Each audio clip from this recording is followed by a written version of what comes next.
दुनिया में बहुत बड़ी तब्दीली होने जा रही है। पहले तो पाकिस्तान ने फ़ैसला किया है कि हम जो गज़ा के हवाले से अमेरिकी सदर ट्रंप ने बोर्ड ऑफ पीस बनाया, हम उसमें शामिल होने जा रहे हैं। वो कल सुबह 10:30 बजे उसका इजलास है। उसका चार्टर क्या होगा, क्या उसकी ज़िम्मेदारियाँ होंगी, ये बहुत ही सिग्निफिकेंट डेवलपमेंट है इस पूरे इलाके के हवाले से। हमारी उसमें पोजीशन क्या होगी और इस खित्ते की सियासत में जो आने वाले दिनों में तब्दीलियाँ आनी है उसमें हमारा रोल क्या होगा। ये एक सेपरेट पूरा इशू है बोर्ड ऑफ पीस वाला। और लेकिन इसके साथ ही दूसरा जो इन कमिंग मंथ्स या most likely in coming few months international security force भी बननी है। उसके अंदर भी जो जिन 8 मुस्लिम ममालिक ने ट्रंप के साथ बैठ के इजलास में शिरकत की थी, उसमें पाकिस्तान, इंडोनेशिया और टर्की, इन तीनों से एक्सपेक्टेशन है अमेरिकी सदर की कि हम उसमें अपनी फोर्सेस की कंट्रीब्यूशन भी करेंगे। उसके ऊपर हम क्या पोजीशन लेंगे, बोर्ड ऑफ पीस में शामिल होना क्या हमारे मुफाद में है और कितना पाकिस्तान के मुफादात का तहफ़्फ़ुज़ होगा। हम सऊदी अरब से एक डिफेंस पैक्ट भी साइन कर चुके हैं, तो हम एक स्टेक होल्डर की हैसियत से इस इलाके में जा रहे हैं। पाकिस्तान का रोल क्या होगा, बहुत इंपॉर्टेंट है ये सवाल। आज के प्रोग्राम में इसका जवाब लेने की कोशिश करेंगे।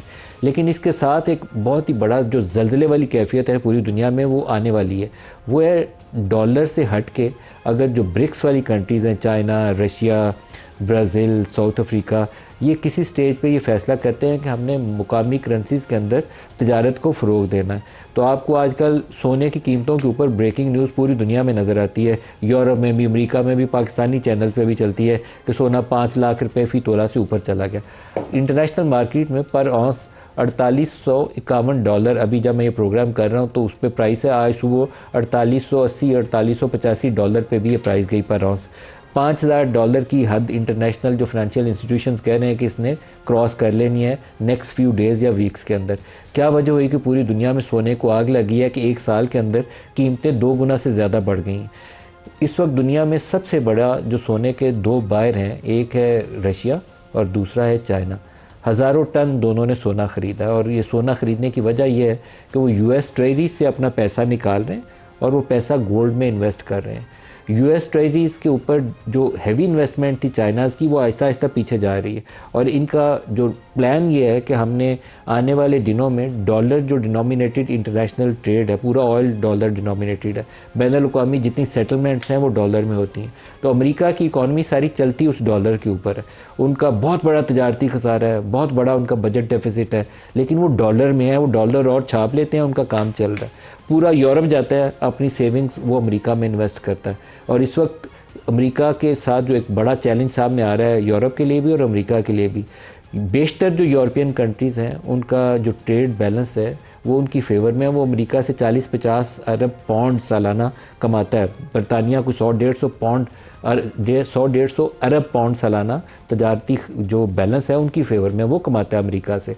लेकिन जितनी यूरोपियन कंपनीज़ हैं वो अपनी सेविंग्स लेके जाती हैं अमेरिका में और यूएस ट्रेजरीज़ में जाके इन्वेस्ट कर देती हैं। तो एक म्यूचुअल डिपेंडेंस है। वो अमेरिका से तजारत में पैसा कमाते हैं लेकिन अपनी सारी सेविंग ले जाते हैं, वो अमेरिका में इन्वेस्ट कर देते हैं। लेकिन अब ये जो ग्रीनलैंड वाली कंट्रोवर्सी है, इसके अंदर यूरोप ने तकसीम होना है। आज ट्रंप ने वो जो एड्रेस किया है वहाँ पे जाके डेवोस के अंदर, उन्होंने कहा कि या हाँ में नेटो जवाब दे या ना में जवाब दे। आपको याद होगा कि 9/11 के वाक़यात के बाद उस वक्त के अमेरिकी सदर जॉर्ज डब्ल्यू बुश ने कहा था कि you are either with us or against अस। ये फॉरेन पॉलिसी की एक नई लाइन ड्रॉ कर दी थी उन्होंने, या आप हमारे साथ हैं या आप हमारे ख़िलाफ़ हैं। आज ट्रंप ने उसी चीज़ को दूसरे लफ्ज़ों में बयान कर दिया कि नेटो ममालिक, यूरोप जो है, या हाँ में जवाब दे या ना में जवाब दे, दरमियान में कोई ग्रे एरिया नहीं है। हाँ में देंगे तो हमें बहुत खुशी होगी, वो कहते हैं हमने यूरोप के लिए बहुत कुछ किया है, नेटो ने इन रिटर्न हमारे लिए कुछ नहीं किया। ना में कहेंगे तो हम भूलेंगे नहीं। तो अब जिन ममालिक ने, फ्रांस ने या बाकी मुल्कों ने, डेनमार्क ने, कुछ और ममालिक ने, बेल्जियम ने पोजीशन ली है, अगर वो उस पोजीशन पे खड़ा रहने की उनमें सक्कत हुई तो यूरोप डिवाइड होगा, नेटो डिवाइड होगी, उसके क्या असरात होंगे। तो आज इस प्रोग्राम में हम अपने मेहमानों से पूछेंगे कि पाकिस्तान को क्या करना चाहिए। सिर्फ बहती गंगा के साथ अगर बहते जाएंगे तो कल को उसकी नुकसान भी हो सकता है फ़ायदा भी हो जाए। लेकिन हमें क्या ब्रेनस्टॉर्मिंग नहीं करनी चाहिए, इन हाउस कुछ वॉर गेमिंग करनी चाहिए, पॉलिटिकल लोगों को बैठ के अपने सर जोड़ के कोई जो कलेक्टिव विजडम है वो सामने लानी चाहिए।